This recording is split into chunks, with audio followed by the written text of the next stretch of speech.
والحمد لله ولا إله إلا الله والله أكبر سبحان الله والحمد لله ولا إله إلا الله والله أكبر سبحان الله والحمد لله ولا إله إلا الله والله أكبر إن الحمد لله نحمده ونستعينه ونستغفره ونعوذ بالله من شرور أنفسنا ومن سيئات أعمالنا من يهده الله فلا مضل له ومن يضلله فلا هادي له أشهد أن لا إله إلا الله وحده لا شريك له وأشهد أن محمدا عبده ورسوله اللهم صل وسلم وبارك على نبينا ورسولنا وشفيعنا مولانا محمد وعلى آله وأصحابه ومن سار على نهجه واستنى بسنته إلى يوم الدين أما بعد قالوا سبحانك لا علم لنا إلا ما علمتنا إنك أنت العليم الحكيم اللهم علمنا ما ينفعنا وانفعنا بما علمتنا وزدنا علما وأصلح لنا شؤوننا كلها ولا تكلنا إلى أنفسنا طرفة عين آمين يا الله يا رب العالمين. Alhamdulillah wa syukurillah. Apa kabar semuanya jemaah? Sehat semua insyaallah. Alhamdulillah yang sehat, semoga senantiasa dijaga kesehatannya oleh Allah. Amin. Kalau ada keluarga yang sakit, semoga Allah sembuhkan. Allah sehatkan seperti sedia kala dan Allah berikan ganjaran pahala atas ujian penyakit yang diderita. Amin ya Allah ya rabbal alamin. Kita bersyukur kepada Allah Subhanahu wa taala bahwa kebaikan-kebaikan yang sudah kita niatkan, kemudian Allah yang membantu kita untuk merealisasikan kebaikan-kebaikan tersebut. Hadirnya dan kita mampu melangkahkan kaki kita ke masjid yang mulia ini, melaksanakan salat subuh berjamaah, kemudian duduk sejenak, sama-sama mengkaji ilmu Allah Subhanahu wa taala merupakan pertolongan Allah Subhanahu wa taala. Hakikatnya bukan karena kesehatan kita semata, bukan karena kemauan kita, tapi karena Allah yang menolong, Allah yang membantu, Allah yang melembutkan hati kita sehingga kemudian kita mampu untuk menerima kebaikan-kebaikan. Siapapun yang hadir di majelis ini, insyaallah satu persatu namanya disebut oleh Allah, diabsen oleh Allah di hadapan malaikat-malaikat Allah Subhanahu wa taala. Di majelis yang mulia ini kita sampaikan selawat salam kita kepada Nabi kita yang mulia sallallahu alaihi wasallam. Besar harapan kita dan kita selalu berdoa semoga dengan itu semua insyaallah kita kelak mendapatkan syafaat Nabi Muhammad sallallahu alaihi wasallam. Baik jamaah sekalian yang Allah muliakan, kita lanjutkan kembali kajian hadis kitab Riyadhus Shalihin lil Imam An-Nawawi rahmatullah alaih. Pada pertemuan kali ini kita akan berbicara tentang keutamaan menziarahi atau berkunjung terhadap ahli khair, orang-orang baik, dan memujalasatihim, duduk bersama mereka, berkumpul bersama mereka, wa suhbatihim, dan menemani mereka, wa mahabbatihim, dan mencintai mereka, dan perintah Nabi untuk menziarahi orang-orang seperti ini, orang-orang baik. Hadis pertama yang dicantumkan oleh Imam Nawawi rahmatullah alaih di dalam bab ini, hadis dari sahabat Anas radhiyallahu taala anhu qala, Anas bercerita, qala Abu Bakar li Umar radhiyallahu ta'ala anhuma ba'da wafati Rasulullah sallallahu alaihi wasallam. Jadi Anas ini bercerita setelah meninggalnya Nabi Muhammad sallallahu alaihi wasallam. Umar radhiyallahu ta'ala anhu diajak oleh Abu Bakar untuk datang ke rumah Nabi. Datang ke rumah Nabi Muhammad sallallahu alaihi wasallam untuk terus melakukan kebiasaan-kebiasaan yang selama ini mereka lakukan. Apa kebiasaan tersebut? Berkunjung ke rumah Nabi. Berkunjung dalam bahasa Arab itu berziarah, menziarahi. Berkunjung ke rumah Nabi Muhammad sallallahu alaihi wasallam. Walaupun Nabi sudah wafat. Kalau Nabi sudah wafat, yang tersisa siapa? Keluarga Nabi. Keluarga Nabi itu siapa? Istri-istri Rasulullah sallallahu alaihi wasallam. Dan dalam pandangan Islam, syariat agama yang mulia ini, istri-istri Nabi sallallahu alaihi wasallam merupakan ibu seluruh kaum muslimin. Ya. Ibu yang dalam pandangan syariat harus dihormati, harus dimuliakan, berbuat baik kepada mereka. Bukan ibu dalam pandangan nasab. Ibu agar kita berbuat baik, memuliakan mereka. Bahkan kita pun diperintahkan untuk memuliakan istri-istri Nabi Muhammad sallallahu alaihi wasallam. Termasuk di antara caranya adalah tidak boleh mencela. Karena ada kelompok yang kadang dengan berani dan lancang lisannya mencela salah satu istri Nabi Muhammad sallallahu alaihi wasallam. Nah, tradisi Umar dan Abu Bakar yang biasa mengunjungi Nabi Muhammad SAW terus dijaga. Semasa hidup Nabi Muhammad, dia berziarah ke rumah Nabi. Apakah untuk bertanya tentang permasalahan, atau hanya ingin memang berjumpa dengan Nabi Muhammad SAW, atau ada sesuatu yang ingin dibawakan untuk Nabi Muhammad SAW. Dan itu bentuk cinta mereka, mahabbah kepada Nabi Muhammad SAW.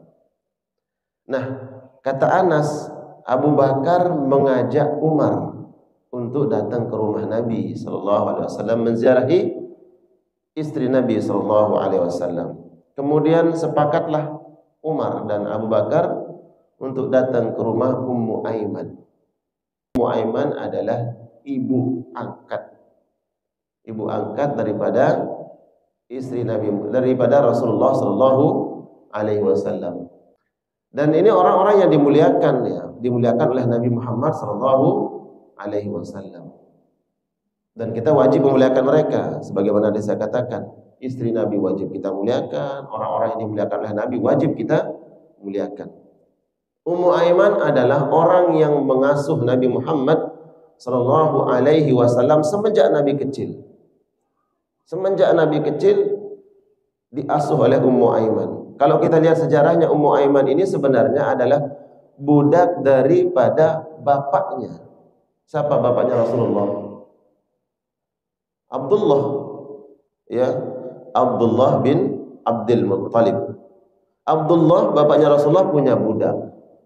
Kemudian setelah meninggal dunia, budak ini kemudian tetap mengabdi kepada ibu Rasulullah sallallahu alaihi wasallam. Sampai kemudian ibu Rasulullah SAW meninggal dunia, tetap mengabdi kepada kakek Rasulullah sallallahu alaihi wasallam. Kakeknya Rasulullah meninggal dunia, ngabdi kepada paman Rasulullah sallallahu alaihi wasallam untuk mengasuh Nabi sallallahu alaihi wasallam. Ini Ummu Aiman. Dan disebutkan Ummu Aiman menikah 2 kali. Ya. Menikah yang pertama, kemudian tidak punya anak dalam sebuah riwayat. Meninggal suaminya yang pertama, kemudian dinikahkan oleh Nabi Muhammad SAW. Nabi yang menikahkan Ummu Aiman, ibu angkatnya ini, dengan Zaid bin Harithah. Ya, siapa? Zaid bin Harithah. Dan Zaid bin Harithah ini adalah anak angkat Nabi Muhammad SAW. Ya. Dari Ummu Aiman menikah dengan Zaid bin Harithah ini dalam sejarah dicatat melahirkan seorang anak. Panglima termuda dalam Islam itu adalah anaknya Ummu Aiman. Siapa namanya? Usamah bin Zaid. Nah itu dia tuh. Yang Nabi SAW sebelum beliau wafat, beliau perintahkan Usamah bin Zaid untuk membawa pasukan untuk memerangi Romawi bagian barat, Romawi barat Bizantium. Tapi pasukan ini belum berangkat, Nabi SAW meninggal dunia. Setelah Umar dan Abu Bakar berselisih pendapat tentang apakah Usamah ini harus tetap berangkat, karena dia pemuda yang masih belia memimpin pasukan. Umar mengatakan, jangan, kita ganti aja dengan panglima yang ada Khalid bin Walid, ada Ali bin Abi Thalib, ada yang lain, ya, ada Abu Ubaidah. Kata Abu Bakar, enggak, aku enggak akan mungkin menggantikan seseorang yang sudah ditetapkan oleh Nabi Muhammad SAW sebagai panglima. Nah itulah Usamah bin Zaid. Usamah bin Zaid ini adalah anak daripada siapa? Ummu Aiman, ibu angkat Nabi Muhammad sallallahu alaihi wasallam. Nah, dikisahkan di sini oleh Anas radhiyallahu taala anhu bahwa Abu Bakar dan Umar menziarahi Ummu Aiman sebagaimana mereka melihat dulu Nabi Muhammad SAW meluangkan waktu untuk berziarah, untuk bertemu, mengunjungi ibu angkatnya. Tradisi ini yang dilakukan oleh Nabi dilanjutkan oleh dua sahabat tadi. Siapa? Abu Bakar dan Umar. Ketika mereka sampai, falamma intahaya ilaiha, sampailah mereka ke rumah Ummu Aiman bertamu. Bakat, kemudian ketika melihat Abu Bakar dan Umar, tiba-tiba Ummu Aiman menangis. Ibu angkat Nabi Muhammad SAW menangis. Faqala laha, kemudian berkata keduanya, yaitu Abu Bakar dan Umar, berkata kepada siapa? Kepada Ummu Aiman. Ma yubakiki, apa yang menyebabkan engkau menangis wahai Ummu Aiman?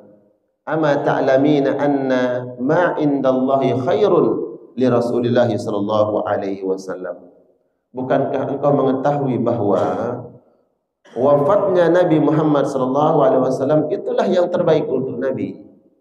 Terbaik untuk Nabi dalam perkara apa? Udah, orang meninggal dunia, maka orang-orang saleh, orang-orang taat, terlebih Nabi Muhammad sallallahu alaihi wasallam, berarti mendapatkan balasan kebaikan-kebaikan yang dilakukan di alam barzakh.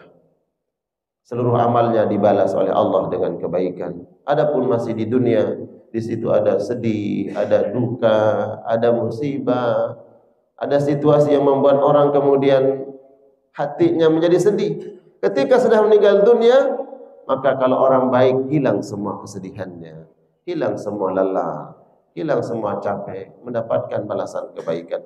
Kata Abu Bakar, bukankah itu yang terbaik untuk Nabi Muhammad SAW? Faqalat, kemudian dia berkata, siapa? Ummu Aiman, inni la abki, ya, aku tidak menangis karena wafatnya Nabi Muhammad SAW. Inni la a'lamu anna ma indallahi ta'ala khairun li Rasulillah. Aku sesungguhnya mengetahui apa yang saat ini Nabi dapatkan, balasan-balasan dari Allah untuk kebaikan-kebaikannya lebih baik untuk Nabi Muhammad SAW. Walakin, akan tetapi, abki, aku menangis, annal wahya qad inqata'a minas sama. Yang membuat aku menangis adalah setelah Nabi wafat, setelah Nabi meninggal, terputusnya wahyu dari langit. Mendengar ucapan ini, kemudian Abu Bakar As-Siddiq radhiyallahu ta'ala anhu dan Umar ibn al-Khattab radhiyallahu ta'ala anhu, kemudian keduanya menangis bahwa setelah wafatnya Nabi Muhammad sallallahu alaihi wasallam terputusnya wahyu dari langit. Yang pada intinya dalam hadis ini jamaah sekalian Allah muliakan, ada sunnah Nabi Muhammad sallallahu alaihi wasallam yang kemudian sunnah tersebut dilestarikan, dijaga dan terus diamalkan oleh sahabat-sahabat Nabi Muhammad sallallahu alaihi wasallam, yaitu sunnah mengunjungi, berziarah, bersilaturahmi, bertemu dengan orang saleh, orang baik. Berarti memang kita diperintahkan memiliki atau mempunyai orang-orang dekat, bukan dari kalangan kerabat, ya, bukan kerabat, melainkan sahabat atau kawan yang saleh, yang taat. Dan di luar kerabat itu bisa saja kemudian orang dekat dengan kita adalah guru.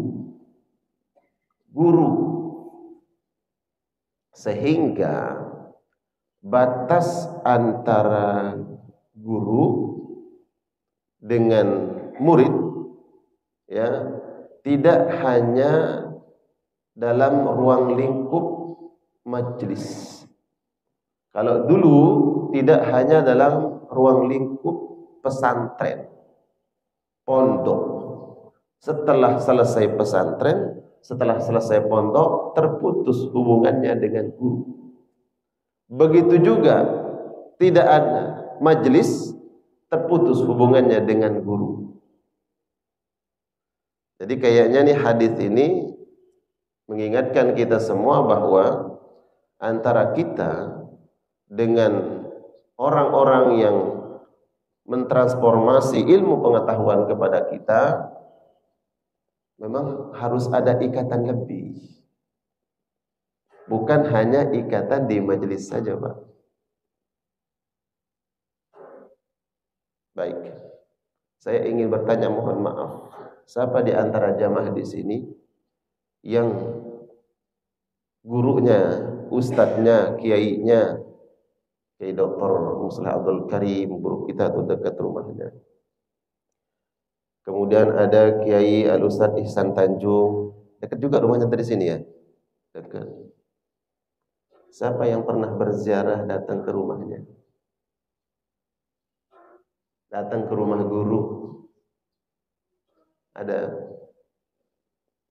guru kita yang sudah sepuh, tua, walaupun hanya sepatah dua patah kalimat yang dia berikan kepada kita, bisa jadi sepatah dua patah kalimat yang sampai ke telinga kita, masuk dalam kalbu itu yang nanti menyebabkan kita masuk surga.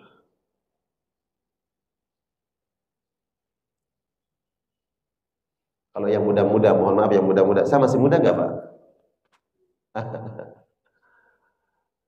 Ini nasihat nih Pak. Apakah kita bisa menjamin diri kita nanti di akhirat bisa masuk surga Pak? Ya. Ya siapapun nggak ada bisa menjamin, kecuali yang sudah dijamin oleh Allah, para nabi, para rasul, para sahabat, 10 orang yang al-mubasysyirina bil jannah. Nah, itu udah jelas. Kalau kita siapa?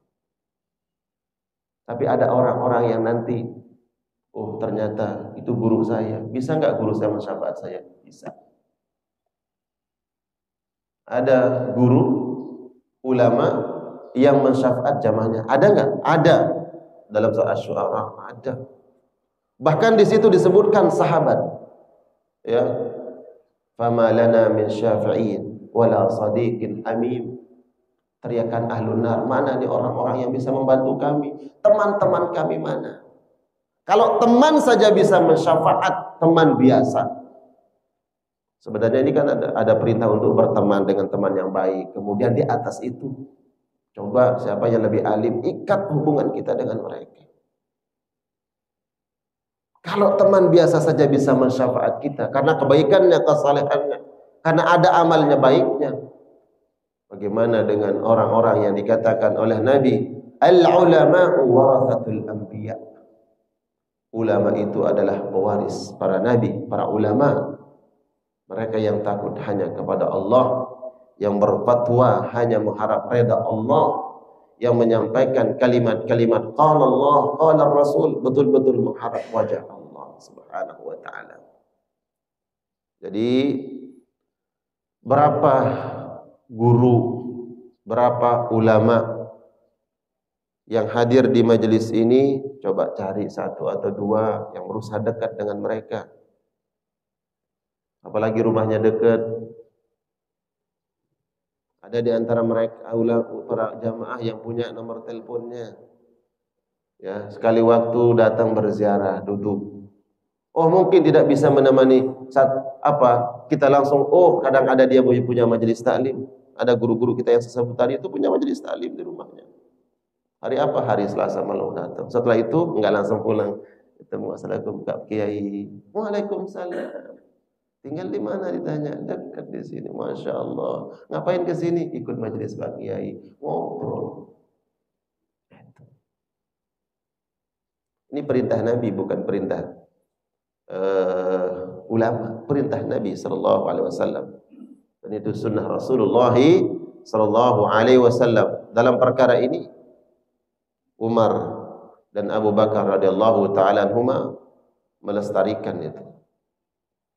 Apa yang dilakukan oleh Nabi Muhammad sallallahu alaihi wasallam, menziarahi Ummu Aiman, ibu angkatnya. Siapa nih Ummu Aiman? Ya, orang mulia, orang salihah yang anaknya menjadi panglima besar, dan beliau pernah didoakan oleh Nabi Muhammad sallallahu alaihi wasallam, muliakanlah keluargaku, dan Ummu Aiman adalah bagian keluargaku, kata Nabi. Disebutkan, berarti orang mulia. Umar dan Abu Bakar tahu kemuliaan itu, mereka datang. Jadi ada keutamaan untuk menziarahi orang-orang saleh, orang-orang baik. Kemudian hadis berikutnya nih, bahwa ada seseorang yang menziarahi sahabatnya. Tadi dia niat untuk berziarah, berkunjung. Hadis yang diriwayatkan oleh Abi Hurairah radhiyallahu taala anhu anin Nabi sallallahu alaihi wasallam, anna rajulan zara akhan lahu fi qaryatin. Laki-laki ini dia mengunjungi sahabatnya yang tinggal di suatu kampung. Fa arsadallahu taala ala madrajihi malakan. Kemudian Allah utus malaikat, Allah utus malaikat untuk mengikuti, membuntuti orang ini. Falamma ata alaihi qala aina turid. Menjelang laki-laki ini akan sampai di kampung sahabat yang dia kunjungi, di-stop oleh malaikat. Aina turid? Kau hendak kemana? Ditanya. Qala uridu akhan li fi hadhil qaryah. Aku ingin mengunjungi sahabatku yang ada di kampung ini. Nah, kata pemuda ini. Qala, malaikat bertanya, halaka alaihi min nikmatin tarubbuha alaih? Apakah engkau punya hajat, ya, punya kepentingan untuk manfaat kau dapatkan dari sahabatmu tersebut? Qala la, tidak. Ghaira anni ahbabtuhu fillah. Saya mengunjunginya karena cinta, semata-mata karena Allah. Jadi ini ada orang yang menziarahi, berkunjung ke temannya. Sebelum dia sampai ke rumah temannya tersebut, disatap oleh malaikat, kamu kemana? Oh, saya mau ke kampung ini. Ada teman saya di situ, ada sahabat, ada kawan, karib lama. Ditanya, kenapa kamu datang ke sana? Manfaat apa yang kamu inginkan? Dalam kitab yang lain disebutkan, apakah ada hutangnya kepadamu? Dia punya hutang gak kepada kamu yang nanti sudah kamu ambil? Laki-laki ini enggak. Atau dia punya hutang kepada kamu, kamu ingin bayar? Enggak. Terus untuk apa? Laki-laki ini menjawab, aku datang ingin menziarahinya semata-mata ya karena ini sahabat baik, ya sahabat karib. Saya ingin berbuat baik kepada dia, mengikat hubungan persahabatan. Maka malaikat ini mengatakan, qala fa inni rasulullah ilaik. Saya ini utusan Allah. Utusan Allah, malaikat. Dia mengatakan saya ini malaikat.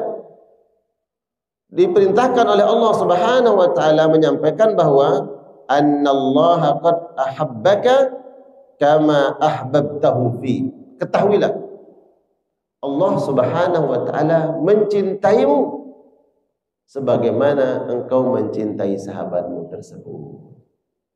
Ya Allah, ini ada keutamaan saling mencintai karena Allah Subhanahu wa ta'ala. Barang siapa yang mencintai orang lain, sahabatnya, kawannya, karena Allah semata, bukan karena urusan-urusan dunia, maka Allah mencintai orang tersebut. Nah, kalau Allah sudah mencintai dan masih hidup di dunia, maka insya Allah hidayah, taufik, nikmat, kemuliaan Allah berikan. Ya, jadi apa yang kita dapatkan poin dari hadis ini? Berarti jangan putus persahabatan. Udah lama kita nggak pernah ketemu dengan sahabat kita yang dulu, ya, kita sama-sama mungkin dalam pekerjaan. Sekarang sudah pensiun, dulu sahabat baik. Kok nggak pernah saling kontak, saling tegur sapa, baru ingat, oh iya sahabat saya yang di sana. Coba dicari, oh ternyata kontaknya masih ada, Pak. Ya, kemudian ditelepon, apalagi sekarang ada WA, ditanya kabarnya, sampai dia tanya ini siapa? Ya Allah, karena saking lamanya udah tidak saling kontak. Ini siapa? Saya ini. Ya Allah, senang, gimana kabar kamu? Ya Allah, kapan kita ketemu? Ya udah. Kapan-kapan kita ketemu, nanti saya datang ke rumahmu, tolong kirim alamatnya. Umpamanya seperti itu. Saya sudah lamanya nggak pernah ketemu. Nah, orang yang seperti inilah yang membangun persahabatan. Karena Allah mencintai mereka. Jadi ada amalan ya Pak ya. Adalah amalan-amalan perkara-perkara yang biasa kita anggap biasa saja, tapi di hadapan Allah itu luar biasa. Kita mungkin menganggap sholat kita ini yang akan menyebabkan turunnya mahabbah Allah kepada diri kita. Tapi ternyata sholat kita tidak mampu menjadi magnet yang kuat untuk menghadirkan mahabbah Allah terhadap diri kita. Mungkin kita menganggap puasa kita, haji, umrah, ibadah-ibadah yang kita keluarkan banyak harta, banyak tenaga, pikiran, akan menjadi ibadah yang kuat menghadirkan mahabbah Allah. Tapi bisa jadi enggak turun mahabbah Allah. Ada perkara-perkara yang kita anggap biasa. Bersilaturahmi, mengunjungi sahabat. Ternyata ini perkara-perkara yang bisa menghadirkan cinta Allah Subhanahu wa ta'ala. Tiba-tiba datang berita ke sahabatnya bahwa sahabat sudah meninggal dunia. Baru nyesel, ya Allah, kenapa saya nggak pernah datang mengunjungi dia? Udah lama, ternyata sudah meninggal dunia. Apalagi mungkin ada sesuatu yang pernah kita khilaf bersama mereka, berani sahabat kawan yang baik, seterusnya. Maka ini ada keutamaan. Ya, jamaah sekalian Allah muliakan. Coba pikir-pikir nih, ada nggak sahabat kita yang mungkin sampai hari ini ya kita lupakan tuh sahabat. Kita sudah bahas tentang puasa, kita bahas tentang sholat, bahas tentang keutamaan-keutamaan menjaga hubungan silaturahmi dengan keluarga. Ini babnya tentang persahabatan. Sampai malaikat diutus oleh Allah Subhanahu wa taala untuk menyampaikan kepada Allah bahwa Allah mencintai seseorang yang meninggalkan rumahnya, keluar menziarahi sahabatnya, mendapatkan cinta Allah Subhanahu wa ta'ala. Kemudian berikutnya yang sering kita dengar, hadis keutamaan memiliki sahabat. yang baik. Diriwayatkan oleh sahabat Abi Musa Al-Asy'ari radhiyallahu ta'ala anhu anna Nabi sallallahu alaihi wasallam qala innama mathalul jalisis salih wa jalisis su. Perumpamaan seseorang yang memiliki sahabat yang baik, sahabat yang soleh, dan perumpamaan seseorang yang memiliki sahabat yang buruk. Kahamilil miski, seperti orang yang memiliki minyak wangi. Wa nafihil kir. Nafihil kir itu apa? Tahu? Orang yang dulu kalau bikin pisau, bikin pedang, itu pakai apa Pak dulu Pak? Apa namanya? Ada yang tahu? Ada yang tahu? Hah? Empu. Ya. Nah, ini perumpamaannya. Kalau kita memiliki sahabat yang baik, yang soleh, seperti minyak wangi. Seperti orang yang membawa minyak wangi. Kalau sekarang saya punya minyak wangi, kata hadis ini minimal kita dapat harumnya. Kalau kita tidak diberikan hadiah atau tidak membeli darinya, minimal dapat wanginya. Ini perumpamaan memiliki sahabat yang saleh, yang baik. Kalau kita duduk dengan orang baik, kemudian dilihat sama orang, minimal dapat husnuzannya. Apa? Husnuzan. Berbeda dengan orang buruk. Ya. Kalau kita duduk dengan orang buruk, perumpamaannya seperti orang pandai besi itu. Ya. Kalau kita duduk bersama mereka, mungkin saja baju kita terbakar. Kalaupun tidak terbakar, minimal ada bau apek. Betul nggak? Bau apek, bau tidak sedap melekat di baju kita. Ya. Kalau Bapak mengunjungi orang pandai besi itu, duduk di situ, kemudian tadinya pakaiannya harum, setelah itu pulang berubah bau bajunya. Yang tadi harum berubah menjadi apa? Minimal apek, Pak. Ini perumpamaan yang diumpamakan oleh Nabi Muhammad sallallahu alaihi wasallam. Kalau kita duduk dengan orang, mohon maaf, orang yang tidak baik, minimal itu suudzon orang terhadap diri kita. Ya, minimal suudzon. Oh, dia biasa duduk dengan itu, biasa berkawan dengan itu. Mohon maaf, kalau kita berkawan dengan orang soleh, insya Allah kita ke bawah soleh. Dan orang husnuzon, kita orang soleh. Tapi kalau berkawan, mohon maaf, dengan bahasa kasarnya maling, ya, khawatir minimal orang bersuudzon kepada kita. Ini orang di kampung ini terkenal nih, orang ini maling. Terus kita lihat ada orang yang akrab dengan maling itu, kira-kira suudzon apa husnuzon terhadap orang tersebut? Nah, suudzon. Jangan-jangan dia lagi belajar tuh bagaimana triknya menjadi maling yang jago dan seterusnya. Nah, inilah bimbingan Nabi Muhammad SAW. Kalau kita memilih sahabat yang baik, ya minimal kita dapatkan nama baiknya. Lebih-lebih adalah bukan itu tujuannya, bukan hanya sekedar mendapatkan nama baik, tapi ada kebaikan-kebaikan yang kita peroleh dari mereka, baik di dunia ataupun di akhirat. Contoh, ketika kita ada masalah, ada problem, kalau orang baik, dia menasihati, mengingatkan. Kita curhat kepada mereka, ya Allah, ada masalah di rumah tangga seperti ini, ada masalah anak seperti ini, pekerjaan seperti ini. Nah, dinasihati, Pak. Orang yang baik, punya agama, ingat, sabar. Kesabaran itu besar pahalanya di sisi Allah. Kalau kita dapatkan ujian, coba lihat bagaimana orang-orang saleh dahulu diberikan ujian. Coba lihat Nabi Ayub, berapa lama mendapatkan ujian.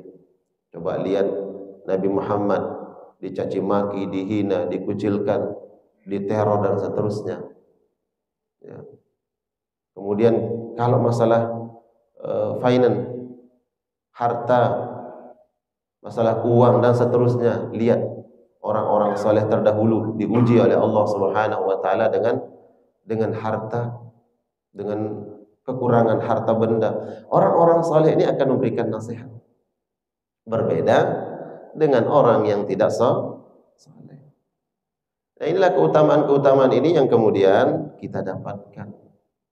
Terkhusus tadi saya sebutkan, kalau ada orang saleh yang betul-betul dekat dengan Allah Subhanahu wa taala, doanya yang mungkin saat itu dia ucapkan dengan tidak menggunakan bahasa Arab, dia hanya mendoakan kita pakai bahasa Indonesia, sabar.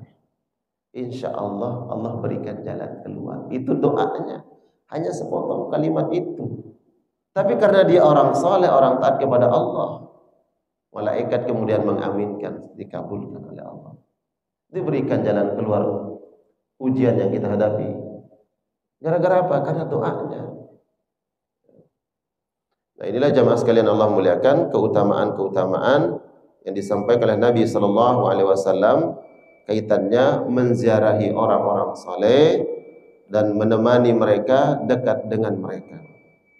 Poin yang ingin saya sampaikan juga tadi adalah kalau kita punya guru, kiai, datang, kunjungi, ziarah kepada mereka. Ada keberkahan yang Allah berikan, ya. Jadi saya sebutkan ada guru-guru kita yang dekat di sini, ada kajian-kajiannya, subhanallah. Apalagi kemudian kita bisa ikut kajian mereka. Ya. Kiai Dr. Musleh Abdul Karim masih ngisi kajian di sini di masjid kita. Dr. Musleh Abdul Karim yang Baitul Quran di sini. Ngisi kajian di sini? Enggak. Dr. siapa? Ihsan Tanjung ngisi kajian di sini? Ya. LC ngisi kajian di sini. Itu guru-guru kita tuh.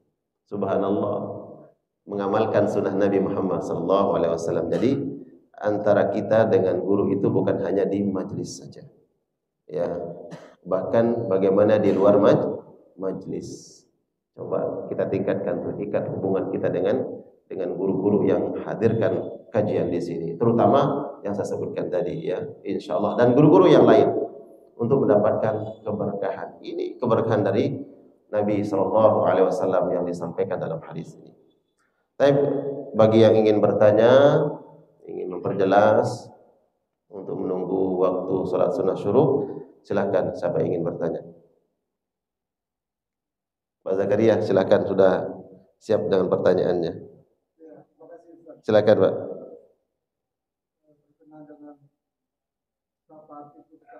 Syafaat. Ya.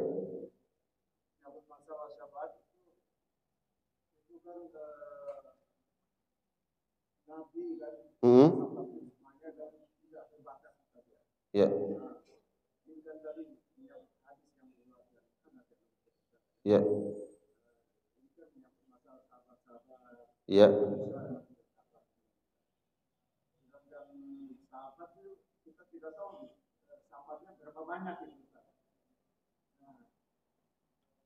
Ya.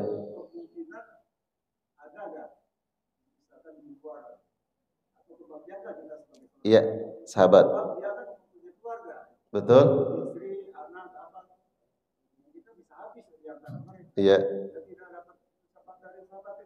Iya.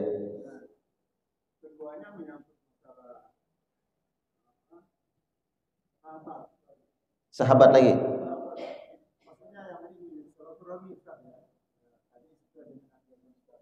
Ya.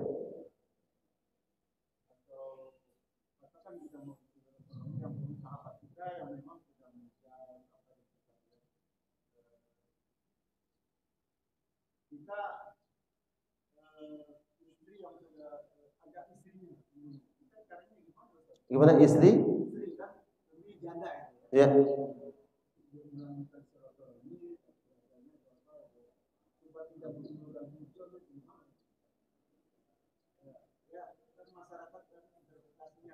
Iya, iya. Baik. Barakallahu fina wa fikum. Tadi terkait dengan sahabat yang bisa mensyafaat sahabatnya. Allah sebutkan di dalam surah Asy-Syu'ara, "Fama lana min syafi'in wala sadiqin hamim." Disebutkan oleh Imam Hasan Al-Basri, ayat ini bercerita tentang penduduk neraka. Juga pernah saya sampaikan di majelis ini, penduduk neraka ada yang dimasukkan oleh Allah Subhanahu wa taala ke dalam surga, dikeluarkan dari neraka. Ada malaikat yang datang ke neraka, kemudian cari ini orang, didapati, kemudian diangkat dari neraka, dimasukkan ke dalam surga. Penduduk-penduduk neraka yang melihat kejadian ini bertanya. Nanti lihat tafsirannya surah Asy-Syu'ara tadi. Dia bertanya, apa yang menyebabkan orang tersebut dibebaskan dari neraka dan masuk ke dalam surga? Kata malaikat, karena ada yang mensyafaat dia. Penduduk neraka bertanya, siapa yang mensyafaat? Apakah ada keluarganya yang mati syahid? Kata malaikat, enggak ada yang mati syahid. Ada yang menghafal Quran? Enggak ada yang menghafal Quran. Lalu siapa yang mensyafaatnya? Yang mensyafaat dia itu sahabatnya, kawannya yang dulu semasa hidup di dunia dia bersahabat baik karena Allah Subhanahu wa taala. Bahwa sahabatnya sudah masuk surga kemudian mengatakan, "Ya Rabbi la taktamilu hadhihi ladzati illa wa ma'iyya sadiqin hamim." Ya Allah, nikmat ini sungguh besar, nikmat surga. Tapi sepertinya ya Allah tidak sempurna nikmat ini kecuali aku bersama dengan sahabatku tersebut. Kemudian Allah bertanya kepada malaikat, di mana temannya, sahabatnya itu? Ternyata sahabatnya itu ada di neraka. Bukan Allah enggak tahu, Allah tahu. Kata malaikat dia di neraka, diperintahkan malaikat oleh Allah, kalau begitu selamatkan sahabatnya itu, masukkan ke dalam surga, pertemukan dia dengan sahabatnya. Ini dijelaskan oleh Imam Hasan Al-Basri. Siapa Imam Hasan Al-Basri? Bukan penafsir zaman sekarang. Imam Hasan Al-Basri itu adalah anak dari pelayan Ummu Salamah. Ummu Salamah istri Nabi punya pelayan perempuan. Perempuan ini punya anak namanya Imam Hasan Al-Basri.